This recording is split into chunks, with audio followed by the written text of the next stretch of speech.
Guys, how did you apply what we learned last time on Office Heroes? Who can tell me what we did last time on Office Heroes?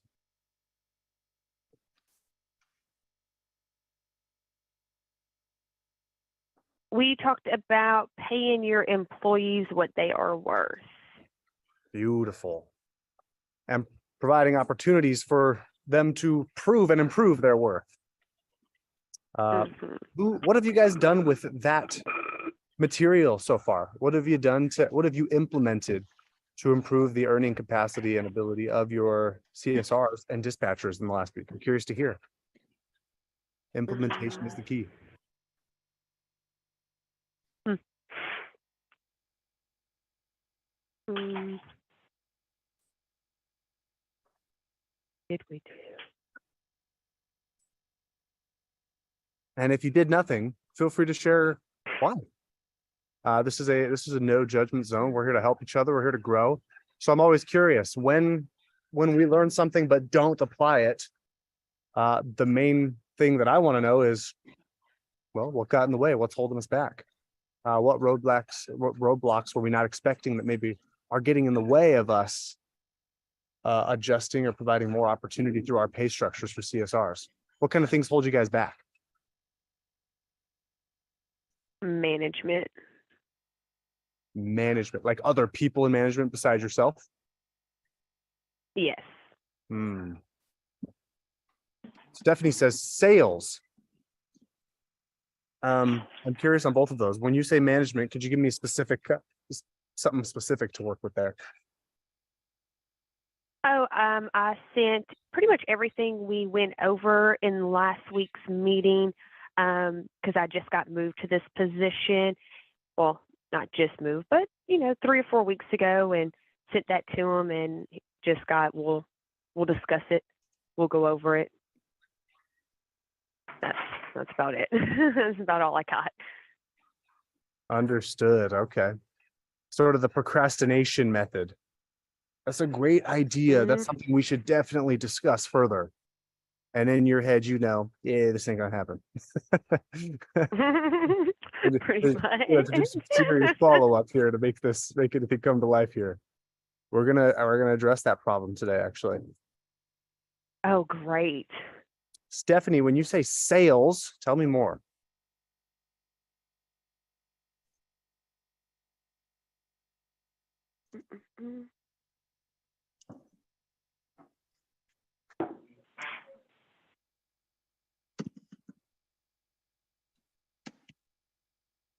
Anybody else want to share roadblocks, things that are holding them back from acting on the pay structure content that we went over last week?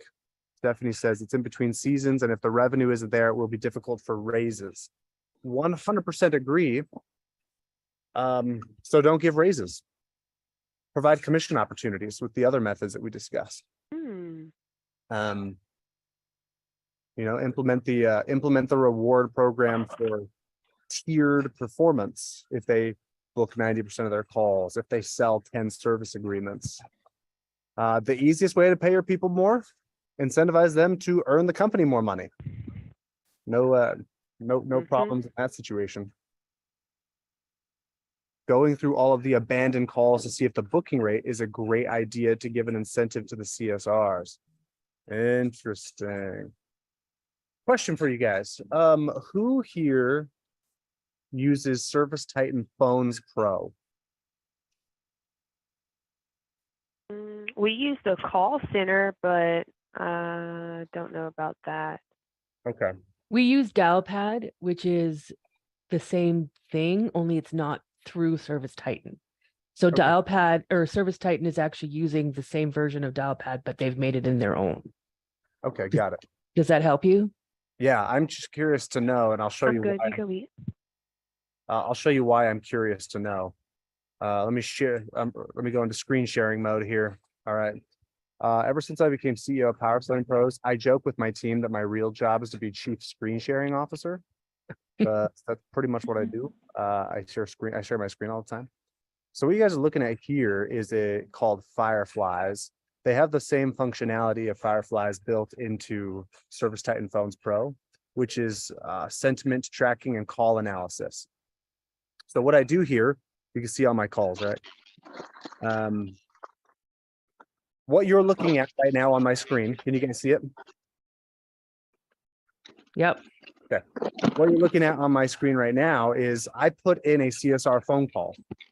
And what this tool does, I bring this up because you say, oh, we're looking through our abandoned calls to see if the booking rate is a good incentive. That takes forever, right? Like listening to the call, seeing if the CSR classified it correctly is a tedious, time-consuming process. You could be spending your time on much more productive stuff. So I put the phone call into here, and it gives me a full transcript of the phone call, which you can see on the right-hand column. Full transcript of the call. It gives me a call summary right here in the middle. So caller is looking for someone to install a gas valve. The company can provide an estimate, but the technician will need to see the setup before giving a price. The earliest available appointment is on Monday morning, and the caller provides their name and phone number. They ask about the cost of installation, but the representative cannot give an exact amount without seeing it first. Caller decides to call back after getting more information elsewhere. That summary, this AI Firefly is created for me in like a minute. It would have taken you 3 whole minutes to listen to the entire phone call and develop an opinion for yourself. This tells me that's a bookable call. On to the next one. In addition, on the side here, it shows me sentiment tracking, which is 60% of the call is neutral, 34% is positive, 5% is negative. And if I click that, it will take me directly to where in the call transcript the negative sentiment happened. And you can see it happened right here when the CSR said, sorry, I have no idea. And the customer said, okay, then let me call you back. That's where we lost the phone call, is when it went negative. So for those of you that are either listening to entire calls by yourself and getting through a very small volume, or you need to listen to phone calls, but you're worried about how time consuming and tedious it can be, you got to get a tool like Fireflies or ServiceTitan Phones Pro so that you can reduce the amount of work that it takes to analyze calls. Because the fact is you're never going to be able to listen to enough calls to know if the tracking is being done correctly. But with a tool like this, you can. Also make it very clear with your team, hey, 2 things make a call bookable. In our service area, mention a problem we solve. If it meets those 2 criteria, that is a bookable call and it counts. Last cool thing here is there's a little widget called Ask Fred that you can ask questions and it will give you opinions on the call. So call Fred, where do you think the call felt negative? And it gives me an answer. So what would you have the speaker do to make that more positive? And it gives the answers on this part are okay, right? Like they could be more open and transparent about the cost. We disagree. That is not good sales etiquette. Great tools that you guys should take a look at to help you analyze calls. That way you're not overthinking, overanalyzing things before you make decisions in your company. Any questions on that before I get into today's material? All right. Well, let's get to it today then, guys. Welcome once again to Office Heroes, our creed. I am the director of First Impressions, the voice of the company. I hold the organization together. I have the answers to nearly every question. And if I don't, I know how to find the answers. This is a career path. This is an opportunity to do good and become great. I stand up for myself and my team. I advocate for the little guy. I make sure every customer has a wow experience. I don't let the important suffer at the expense of the urgent. The home services industry makes every other industry work, and I make the home services industry work. I hope that you give yourself a round of applause back there behind your muted screens, guys. What do we think? Do we feel pumped when we hear that statement? I'm going to mute some. Okay, there we go.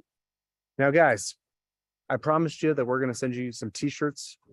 It's time to vote on which t-shirt slogan we need to print.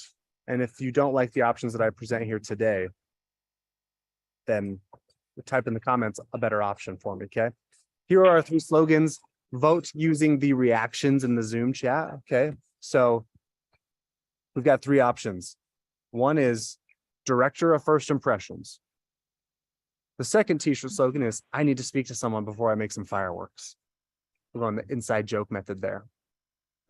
We've all heard a customer say something like that, right? I need to speak to someone before I make some fireworks. And the third option is, want more customers?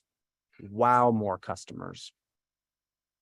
Guys, what do you think? Give me some reactions here. What should we print on these t-shirts? Clap for director of first impressions.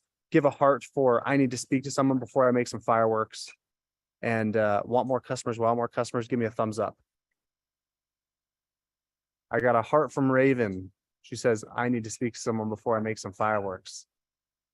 Well, if nobody else votes, then Raven's going to decide on behalf of everyone. Oh, okay. Now we got some more action. Here we go. John giving me we got a 2 for director of first impressions, a thumbs up for wow, more customers. Heart, thumbs up, clap.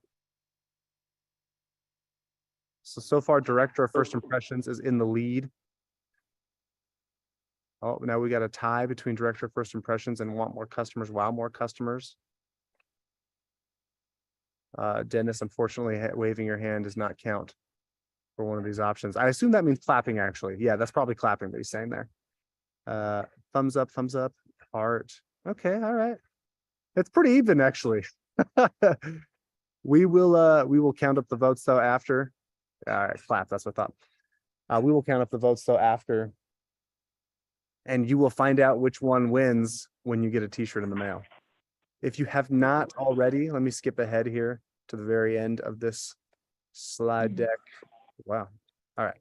And scan that QR code that you see on the screen right now. Fill out the questionnaire with your address so that we know where to send your t-shirt to. Oh, thank you, Lindsay. Lindsay's going to count them up for us. Guys, give it up for Lindsay Wood. She is our COO here at Power Slam Pros, joining us on Office Heroes today.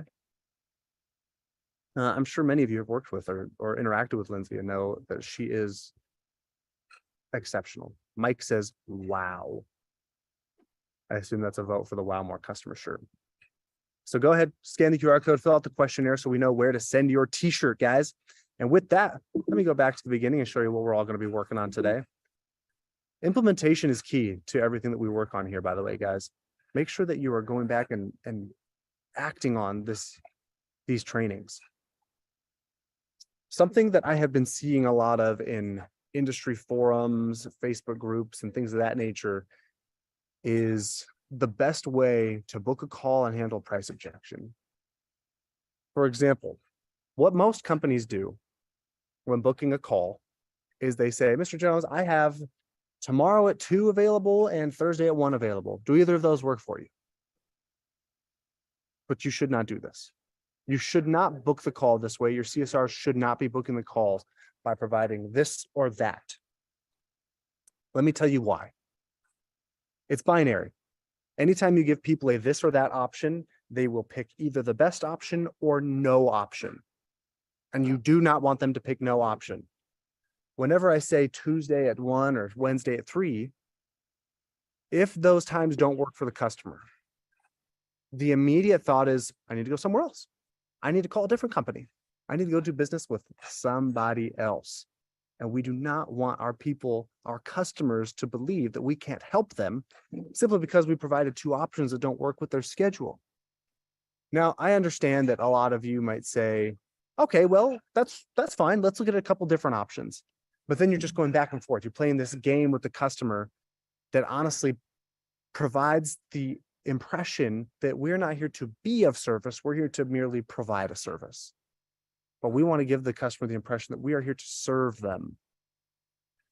When the customer thinks if that's all they've got, I should do something else, we're going to lose them. We're going to lose that person. So here's what you should do instead. Feel free to take a screenshot of this, write this down, share this with your team, but make sure that this is how you are booking the call when it gets to the time to actually schedule it. Mr. Jones, when would you like us to come out? Now, everybody tell me in the chat, what is the customer going to say to that question? What are they going to tell you when you ask, when would you like us to come out? I need you to come out as soon as possible. Right now, ASAP, yesterday, today. Yeah, John says yesterday, today. Let me clarify. When I ask, when would you like us to come out? I am not committing to the answer that they give me. I am not going to say, perfect, wonderful. Just so happens that nobody's got anything going on over here and we're able to get out there right now. What I'm doing is I'm letting the customer drive the conversation. Mr. Jones, when are you looking to have somebody come out? When would you like us to come out?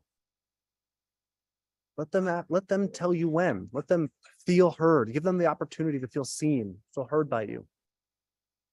They say today. I say, all right, let's get some information and look at the schedule together. Where are you located? What's your email address? What's your phone number? And this is where you get the logistics in the phone call. Is right after they've told you when, but before you actually book it. Now, we ask when would you like to come out so we know what they need. That way, when we do present an option, we can zero it down into what they want. Whereas if you say, I have Tuesday at 3 and Wednesday at 1, you're just throwing darts. You're just guessing that the customer is available at that time.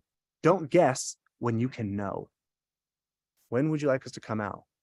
Well, let's get some information and take a look at the schedule together.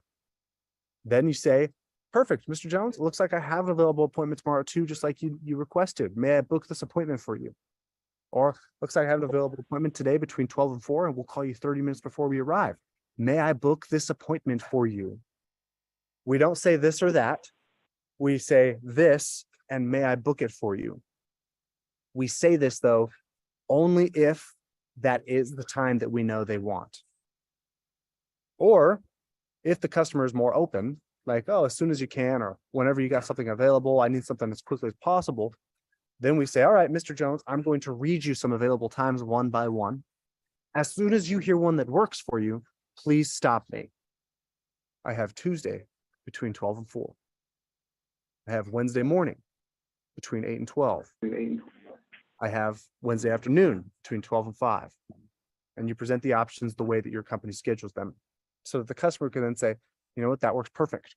After you go through 4 time options and they haven't said yes, then you ask, would you like me to look at a different set of times? In the event, however, that the customer says, I need something today and you're booked out for a week, who knows what we do in that case? For the CSR coaching clients out there. Urgency list. That's right. You got it. Urgency list. Who wants to take a stab at the urgency list for us and tell us what the urgency list is all about? It puts them on a waiting list. So if a customer cancels or doesn't show up to the appointment, they get moved to the next available spot. Okay. That is technically what it is. That's right. The way we present it, though, we don't ever say wait list. We say, what I'd like to do is put you on my urgency list. The urgency list gives you faster service. In the event that a technician finishes early in your area or another customer reschedules, not cancels, reschedules, we can move you into the next available time frame. In order to do that, I do have to get you on the schedule, and I have an available appointment tomorrow between 12 and 5. May I book that appointment in order to get you on the urgency list? If they say no to that, you offer to be their backup plan. Completely understand the sense of urgency, Mr. Jones. Let's do this then. Let's be your backup plan. We can put you on our urgency list and book this appointment tomorrow for you. That way, you know someone from our company is going to be there as quickly as possible. But what I would hate, I'd hate to see you lose this appointment and have to wait longer for somebody else. Because when we have a busy schedule, other reputable companies also have a busy schedule. May I book this appointment for you and we'll be your backup plan? What we're doing there is appealing to the sense of logic. If we have a busy schedule, other reputable companies also do, and I'd hate to see you wait longer for someone else. It positions you as the leader in the market. It positions you as, if we're busy, well, of course, everyone else is going to be busy because they follow us. Get that customer to say, absolutely, let's book this call. Guys, questions on, well, first, let me say why it works. First, puts the customer in the driver's seat, lets them drive the conversation, shows a greater desire to be of service rather than to merely provide a service. This is a serious paradigm shift. Most companies approach conversations with their customers with the attitude that I'm here to provide you a service. It's a sense of obligation. It's a transaction. You give me money, I give you service. That's not the attitude we want to provide, though. We want to show the customer we're here to be of service. We're here to help, to do whatever it takes to make sure you have an amazing experience with us. Before we get into the number one reason our ideas get rejected, what thoughts, questions, or concerns do you have about how we book calls, about how we refrain from offering binary this or that options, but rather approach it from the standpoint of when would you like us to come out? Thoughts, questions, concerns? Who's doing this right now? Who's implementing this? I know if you're in CSR training, your team has learned this. Leah says, we are. That's perfect. Awesome. Works great. Does work great. Okay, awesome. Now we're going to get into the long-awaited, promised, procrastinated problem statements training. Here's the deal. Oh, somebody's unmuted and I'm hearing an echo of myself. You guys make sure that you're on mute if you're not speaking, please. Thank you very much. The number one reason our ideas get rejected.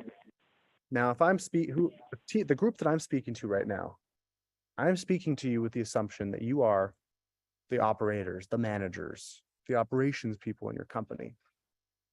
As I like to say, you're the folks in the middle. And where does all the pressure fall when there is stress? Into the middle. It's unfair. It's not right, but that's how it is. That's the world that we're working with here. And we got to focus on what's in our control. You want to adjust the pay structure for your CSRs.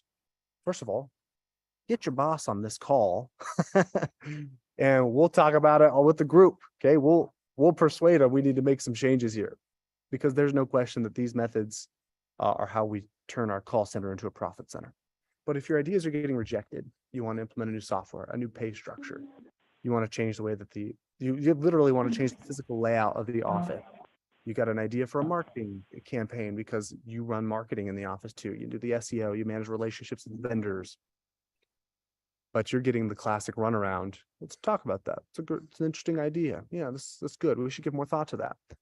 Make no mistake, those are all procrastination methods, right? Those are ways of essentially telling you, I like it, but I don't like it enough to do something about it. The number one reason our ideas get rejected, that we get this response, is because we don't have a problem statement articulated. I'll tell you a story, actually. I'll give you an example that happened here at PowerSwing Pros recently. We had a team member who I had bought into the problem they were trying to solve. So I asked them to create a system, create a solution, and present it to the team members that would be affected by it. But they didn't lead with a problem statement in the team session. They simply came in and said, hey, I have an idea for a new process. Here's what it is. And they laid it out. And how do you think our team responded? It was pushback galore. I mean, there was a lot of concern, a lot of questions, a lot of red flags. We didn't really make any progress, didn't get any traction, because people don't care about your answers, ideas, or solutions until they know which important problem in their life that it solves. And they know that you understand that problem, that you really get it. That's what a problem statement does for you. It allows you to preface every idea, solution, and process with an important problem that the person you're presenting it to has and knows about. Because once they know, yes, that is a serious problem in my life, absolutely, now they're paying attention. Now they're giving it serious consideration. Whenever somebody says, hey, I got this crazy idea for you, or hey, have you heard of this, or hey, I think we should be doing this, all that does in the mind of the leader, of the manager, is make them say, I don't have time. That sounds like a lot of work for me. That sounds like more mental cardio than I want to put into my work today, right? I was really hoping to not have to process new ideas. I just wanted to make money today. So we need to be great at articulating problem statements. And here's how we do it. John Dewey has said, it is a familiar and significant saying that a problem well put is half solved. And that's the most powerful part of this, is when you know how to articulate a problem better than anyone, you've done half the work. Sometimes we sit down and we spend our whole day, right? We'll spend 10 hours creating a process or a solution for work. And then it gets rejected. And then the idea gets shut down. Nothing happens. It never gets used or implemented. And it's intensely frustrating because you put so much work into it and you don't want to see all that work go to waste. You don't want to see that work die. But the fact is, it's more likely that it will if we don't get clear on articulating the problem that the solution solves.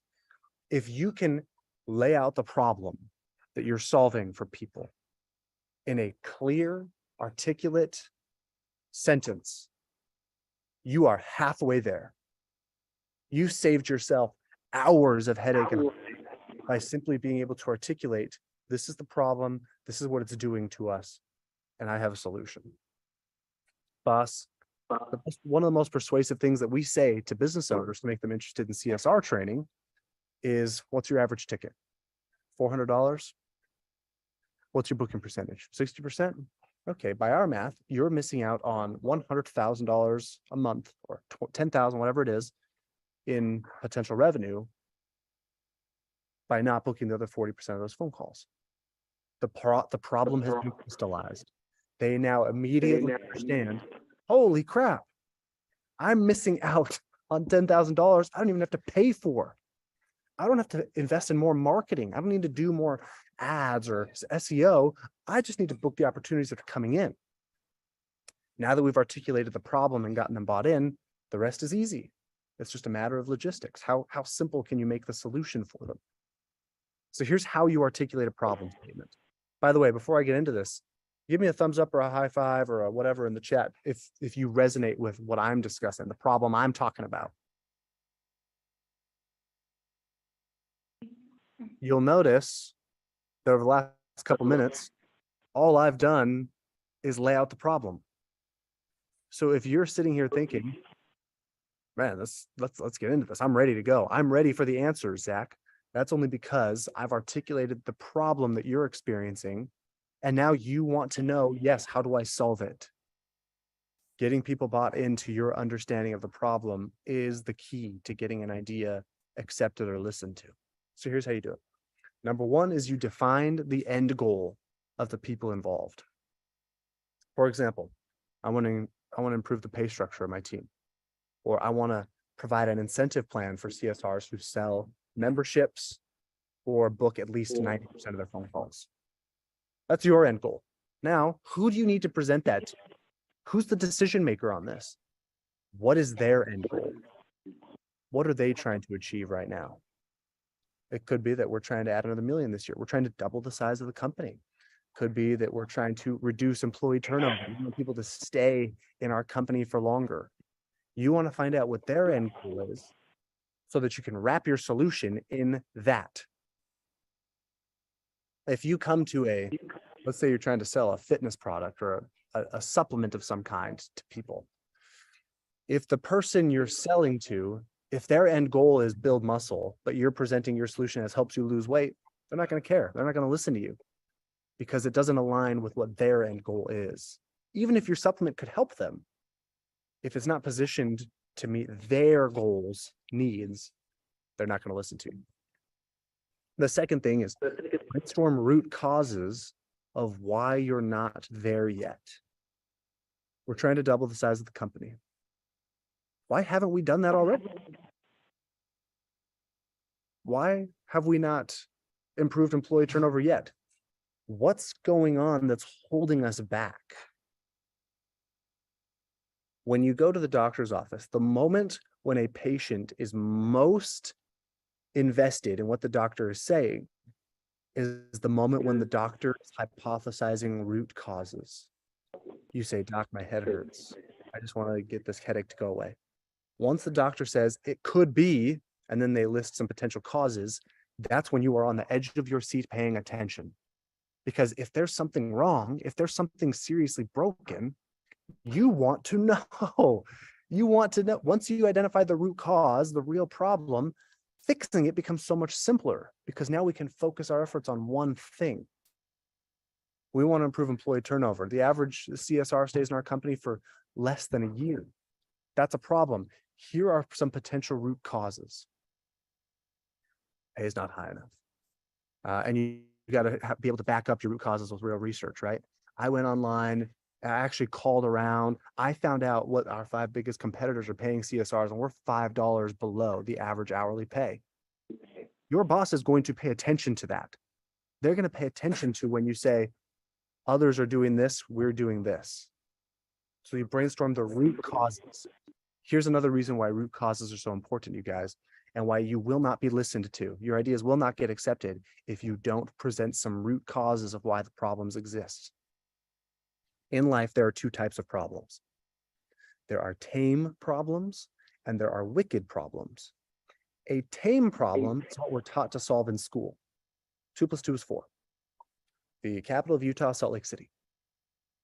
You know, if you want to charge your phone, you need to plug it into an outlet. These are tame problems where there's it's obvious what the problem is, and it's even more obvious what the solution is.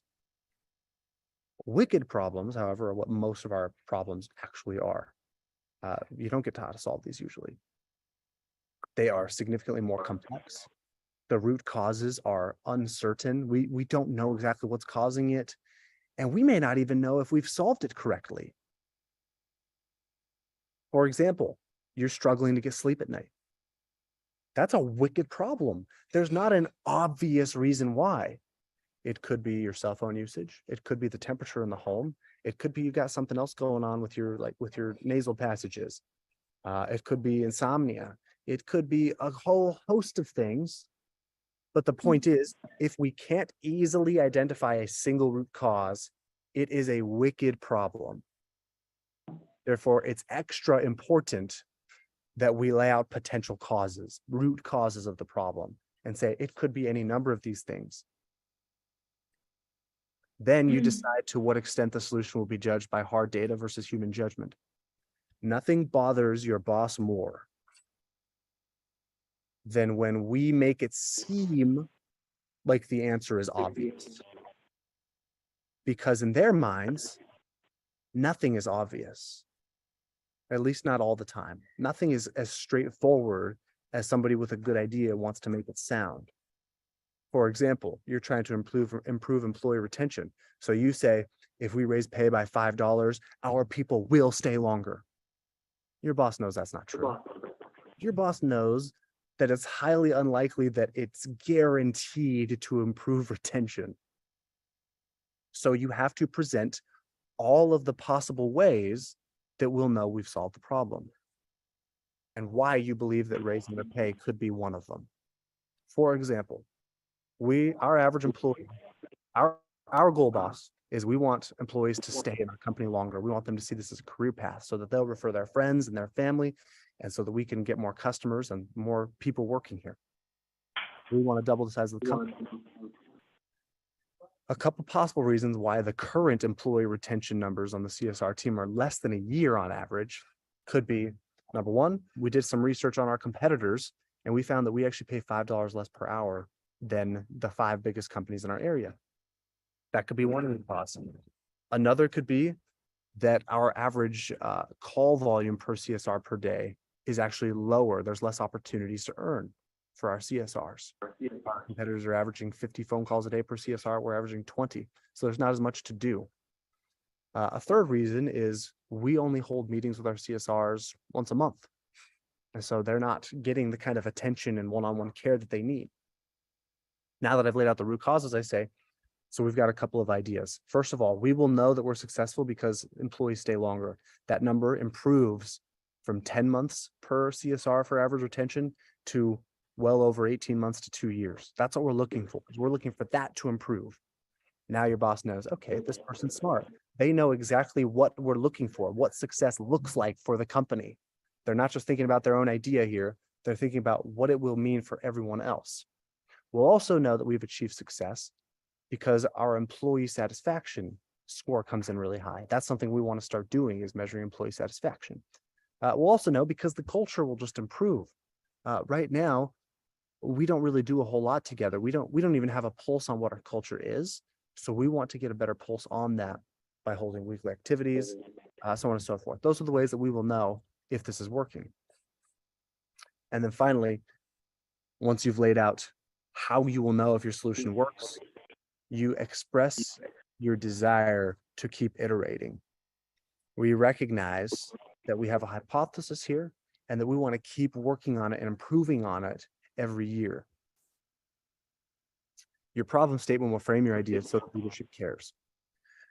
When our employee at PowerSlam Pros laid out a new process for the team, and it got quickly rejected by the team, right? I was on board, but the team wasn't. So therefore, it's not getting implemented. At least it wasn't at the time. I went back and I worked with that individual and said, let's come up with a problem statement here. And so we came up with a very clear problem statement, which was that there are certain marketing channels that we invest X amount of dollars into, and we don't know what the return on the investment is there. Upon digging a little further, we actually found that these two marketing channels are costing us money. We're not generating any profitability from them.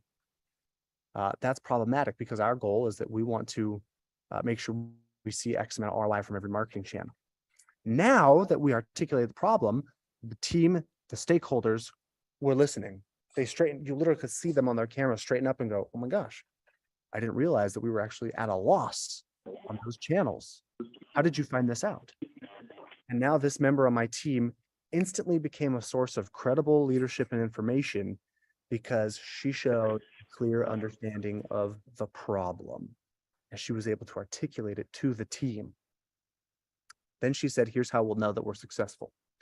And she laid out return on the investment and the ability to do more at our marketing events, like what I'm at right now.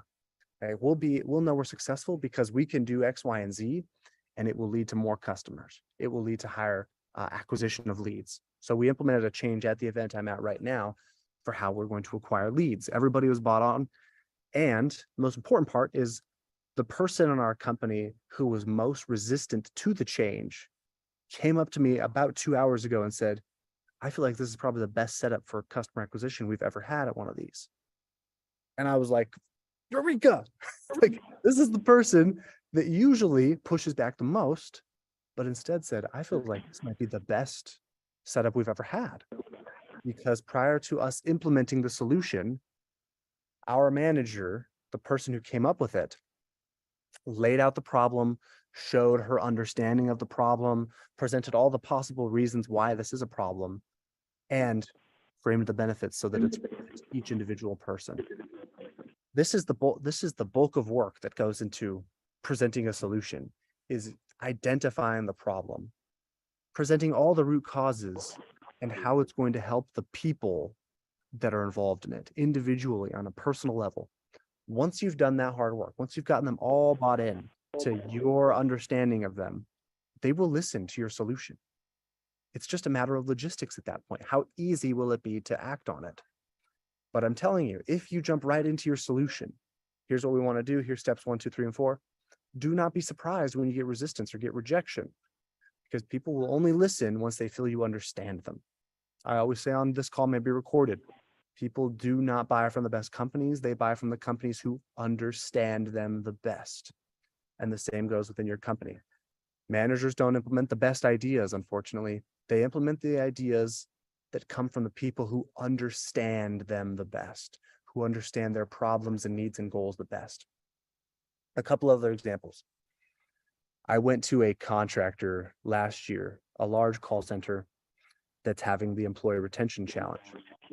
And so I asked them, maybe I've told you all this story before. Either way, I'm telling it again. I asked them, what kind of things have you tried? What are you doing to improve the retention numbers? And they got real excited. They got excited to tell me what they're doing. And the manager said, oh, we're actually implementing a spinning wheel in the office. Yeah, I did tell the story last week, didn't I? We're implementing the spinning wheel. Spin the wheel and get a prize, like a candy bar. And I'm like, you're telling me that your employees aren't happy here. They quit within a year. And your solution to solving that problem is to let them spin a wheel and win a prize like they're in first grade. You have to be clear on the problem and the root causes, not just jump into solutions. The spinning wheel was a solution that was not prefaced with an actual problem. Imagine going to your boss and saying, our employees aren't staying, therefore we're going to put a wheel in the office. No one's going to take that seriously. We have another contractor reached out to us a couple of weeks ago, said, I'm really having a hard time getting my office to follow through on promises. I said, what do you mean? That's kind of vague. Like, is that how you told it to them? And he said, yeah, I told them that we need them to follow through on their promises to customers. I said, I don't really know what you're trying to say though. Like, what is the problem? And finally he said, well, we tell customers we're going to do biannual maintenance, but we don't do it. I said, okay. Now I understand. That's not good, right? We're making promises, we're not keeping them. Why is that a problem though? What is the root cause of that? Why are we not providing biannual maintenance? And he said, well, the CSRs aren't calling them. I said, do you think the CSRs are going to respond well to you saying that? Do you think that accusation is going to suddenly motivate them to do it? Of course not. If they do, it'll be out of fear. Why are the CSRs not calling them? What is the root cause of the CSRs not setting up biannual maintenance? Well, it's because you've got them all on a spreadsheet and you're just expecting people to go in and start calling one by one. That's not the worst system in the world, but it's certainly not the best either.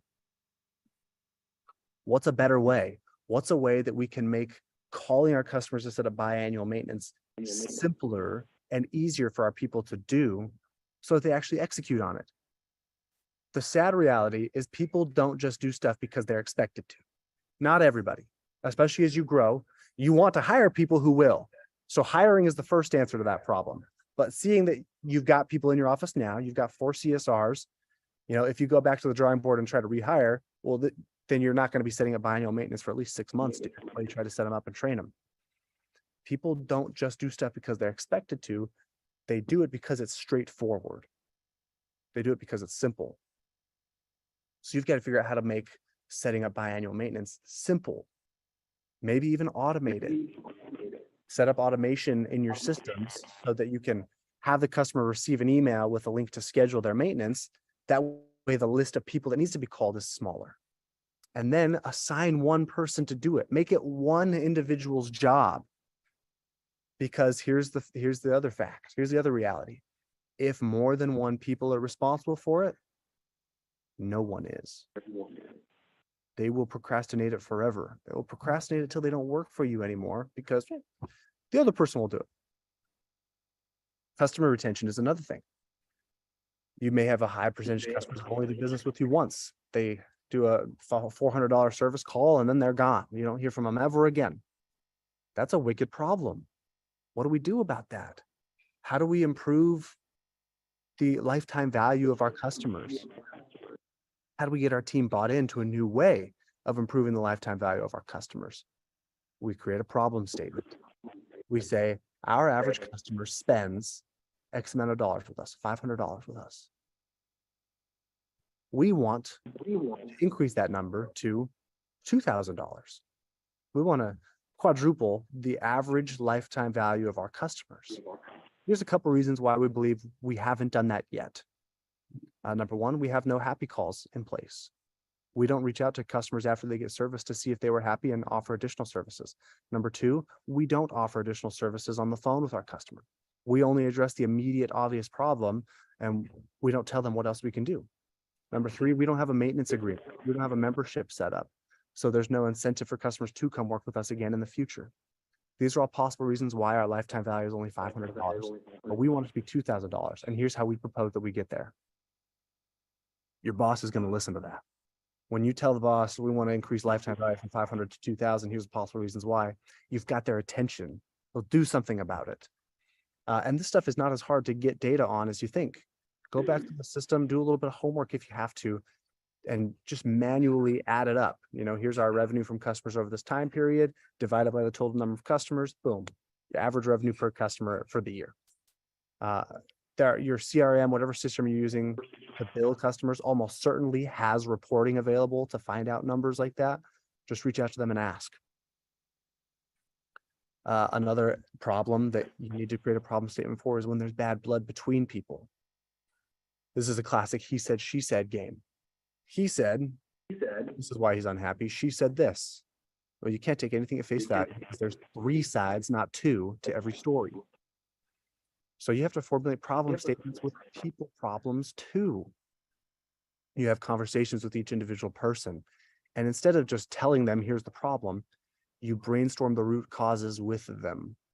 You say, guys, it seems like, and by beginning the problem with it seems like, You've now created an environment where people can disagree with you, which is very important.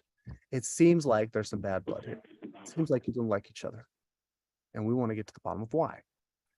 And then you brainstorm the root causes together. And don't worry if there's tension, disagreement, argument. That's a part of the natural process. You will be a company if you can articulate problems better than anyone else.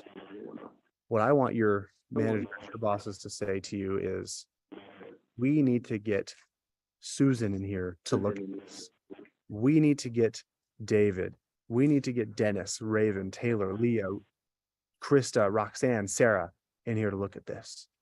If you can develop a reputation for being the best at articulating where we're trying to go, the reasons why we're not there yet, and solutions to get there, here's a problem statement, you will be significantly more valuable to the company you work for, because companies want people who have a deep understanding of markets and problems.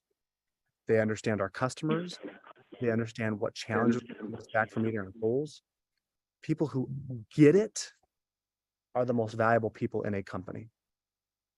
Getting promoted, improving your career, getting your ideas accepted is 98% understanding people and articulating problems, and only 2% having the technical wherewithal to actually solve them.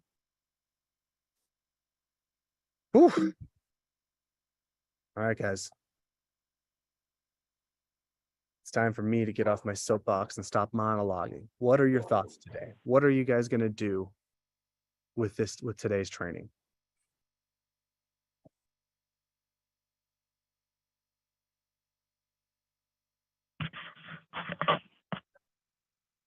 I'm definitely going to write up a problem statement today. All right. Be thorough. Test it with somebody too. Before you go to the immediate obvious person that needs to solve that problem, run it by somebody who you trust, somebody who you trust to give you honest and direct feedback. Don't give it to somebody who's going to pat you on the back and tell you, good job. Like if you start a business, you ask your mom, hey mom, would you buy for my business? Your mom's going to say yes. That's not helpful. That might hold you back actually. You need to take your problem statement to somebody who you trust will say no, or this sounds dumb. Gotcha. We all need people who will give us the honest feedback. Otherwise, we develop an echo chamber. If you only talk to people who tell you all your ideas are good, your ideas will become bad. David is going to tell his boss to log into Selling Pros on Wednesdays. Funny. It's Power Selling Pros, David. What else, guys? What else? What are the questions you have from today?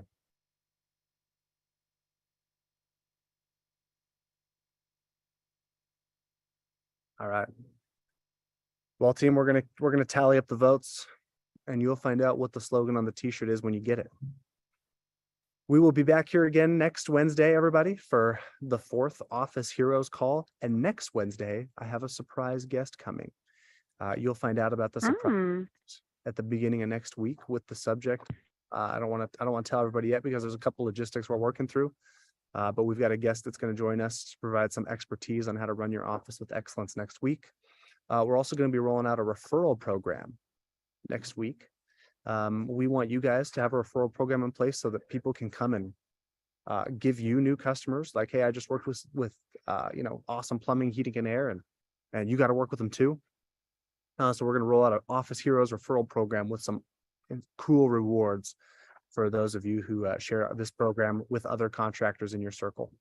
And with that, we'll see you all next week.